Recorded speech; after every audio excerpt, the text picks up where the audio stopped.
दोस्तों, अगर सक्सेस पाने की तमन्ना आपके मन में भी उतनी हो जितना कि डूबते हुए इंसान को ऑक्सीजन लेने की तमन्ना होती है, तो यकीन मानिए आपको कोई भी नहीं रोक सकता है। क्योंकि आज मैं आपको एक ऐसे खिलाड़ी की कहानी सुनाने जा रहा हूं जिसके बारे में पूरी दुनिया जानती है, क्योंकि ये महानतम फुटबॉल खिलाड़ी बनने की श्रेणी में आ चुका है और इसके स्किल को देखकर पूरी दुनिया कहती है कि वाह भाई वाह, क्या फुटबॉल खिलाड़ी है। इसका नाम है साडियो माने।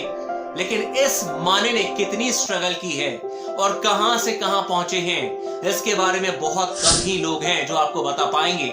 आज मैं आपके साथ इनकी स्टोरी शेयर करने जा रहा हूं दोस्तों, और उम्मीद करता हूं कि स्टोरी को आप अंत तक सुनेंगे, क्योंकि अगर आपने इस स्टोरी को सुना तो यकीन मानिए आपकी भी जिंदगी बदल सकती है। क्योंकि ये एक ऐसा लड़का था जिसके कि 5 साल की उम्र में इसके परिवार की कंडीशन इतनी खराब हो गई थी दोस्तों, जब ये 5 साल के थे कि इनके पास खाने के लिए पैसे नहीं थे। सेनेगल देश अफ्रीका का एक देश है और उसी देश में ये रहते थे, उसी के एक गांव में रहते थे जहां पर कि बिल्कुल भी कोई फैसिलिटी नहीं थी। किसी ने एक्सपेक्ट भी नहीं किया था कि यहां से कोई लड़का उठकर इंटरनेशनल फुटबॉल अरीना में इतना बड़ा फुटबॉल खिलाड़ी बन पाएगा, क्योंकि कोई इतिहास नहीं, कोई सपोर्ट करने वाला नहीं, कोई गॉडफादर नहीं, लेकिन ये अपने फादर खुद ही थे। क्योंकि इन्हें तमन्ना थी, इनके अंदर जुनून था कि चाहे मैं कैसी भी जगह पर क्यों न रहूं, एक दिन दुनिया मुझे अपने नाम से जानेगी, और इन्हें दुनिया आज अपने नाम से जानती है। क्या आप यकीन कर सकते हैं कि इन्होंने ऐसे भी रातें गुजारी हैं, दिन गुजारे हैं जब खाने के लिए कुछ नहीं था दोस्तों। उस समय मिट्टी खाकर जिंदा रहे हैं साडियो माने, और ये कोई बनावटी बात नहीं है। आप जब सेनेगल में जहां ये रहते थे उसके बारे में पढ़ेंगे तो आपको पता चल जाएगा कि उस समय हालात कितने खराब थे उस जगह के। आज भी बहुत खराब है, गरीबी है। लेकिन दोस्तों, इन्हें एक बड़ा ब्रेक थ्रू मिला जब 12 साल की उम्र में इनको ट्रायल के लिए इनके कैपिटल सिटी में बुलाया गया। लेकिन जो कैपिटल यानी कि राजधानी शहर थी वो इनके घर से 160 किलोमीटर दूर थी। 12 साल की उम्र थी। पैसा कौन देता इन्हें कि कम से कम ट्रायल देने के लिए जाते साडियो माने। इन्होंने डिसाइड किया कि ये भागते हुए जाएंगे, पैदल जाएंगे, अगर पैसा नहीं है तो भी पहुंचेंगे। और दोस्तों, ये पहुंच भी गए ट्रायल देने के लिए। लड़के थे, जुनून था इनके अंदर दोस्तों।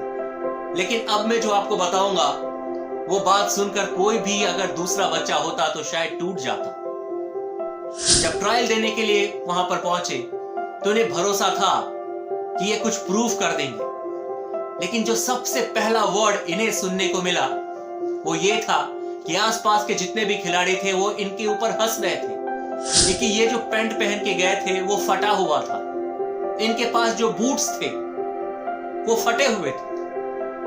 गरीबी इतनी थी दोस्तों, जब रोटी खाने के लिए पैसे नहीं है, मिट्टी खाकर इस बंदे ने अपनी जिंदगी गुजारी, तो बूट पहनने की कहां से बात आती दोस्तों। मांगा हुआ जूता पहनते थे, जैसे तैसे सिलवाते थे, वो भी फट गया था।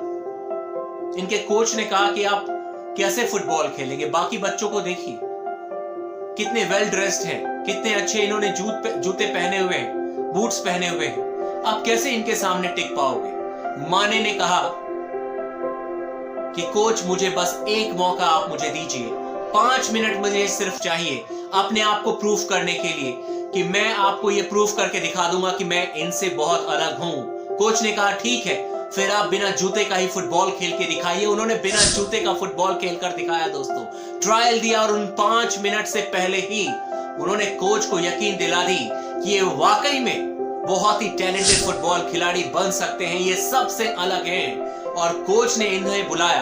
हालांकि कोच ने ये नहीं कहा कि आप बहुत टैलेंटेड है, कोच का कहना था कि सिर्फ और सिर्फ मैं आपको इसलिए सेलेक्ट कर रहा हूं क्योंकि आपके अंदर जो जुनून है, जो पैशन है, अगर उसी चीज को आप कंटिन्यू रखोगे तो यकीन मानिए साडियो माने, एक दिन आपके नाम से लोग मुझे जानेंगे। और आज उस कोच को सिर्फ साडियो माने के नाम से जाना जाता है दोस्तों। ये है कहानी उस फुटबॉल खिलाड़ी की जो कभी मिट्टी खाकर जिंदा रहा था दोस्तों। उसके बाद भी स्ट्रगल इनकी खत्म नहीं हुई थी। जब ये ट्रायल देकर वापस आए तो पता चला इनके पिताजी एक्सपायर कर गए थे, क्योंकि आसपास कोई हॉस्पिटल नहीं था दोस्तों, आसपास कोई डॉक्टर नहीं थे। हार्ट अटैक आया था इनके पिताजी को। एक्सपायर करने के बाद ये पूरी तरीके से टूट गए थे, क्योंकि इनके पापा इनको बहुत ज्यादा सपोर्ट करते थे फुटबॉल खेलने में। इन्हें लगा कि अब क्या होगा। इन्हें दोबारा मौका मिला, एक बार फिर से ये कैपिटल सिटी गए, वहां पर एकेडमी में इन्होंने ज्वाइन किया। उसके बाद टैलेंटेड तो थे ही, एक बड़े क्लब ने इन्हें पिक कर लिया दोस्तों, वो फ्रांस की क्लब थी। वहां से इनके करियर को उछाल मिली। 1 साल के अंदर ये ऑस्ट्रिया पहुंचे। ऑस्ट्रेलिया के बाद 1 साल के अंदर दोस्तों ये इंग्लैंड पहुंच गए। ये है सक्सेस पाथ। आप सोचिए कि सेनेगल के एक छोटे से गांव से एक लड़का सेलेक्ट होकर जाता है फ्रांस, वहां से पहुंचता है ऑस्ट्रिया और वहां से पहुंचता है दुनिया के सबसे बड़े फुटबॉल लीग खेलने के लिए, English Premier League. Southampton club के लिए खेलते थे और यकीन मानिए सिर्फ 176 सेकंड्स में यानी कि 3 मिनट के अंदर ही इन्होंने साउथहैम्पटन के लिए 3 गोल दागे थे, हैट्रिक किया था, जो कि आज भी रिकॉर्ड कायम है।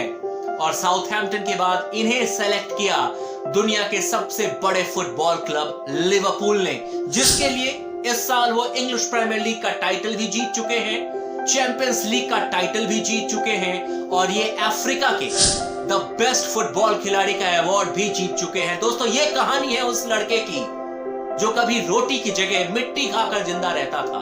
अगर इतना स्ट्रगल कोई और देखा होता, किसी और के साथ होता, तो शायद जिंदगी में इतनी बड़ी कामयाबी के बारे में सोच ही नहीं सकता था। और आज कामयाबी इतनी है कि लिवरपूल फुटबॉल के लिए खेलते हुए इन्हें सालाना जो सैलरी मिलती है वो है तकरीबन 120 करोड़ रुपए, सिर्फ क्लब के लिए खेलते हुए।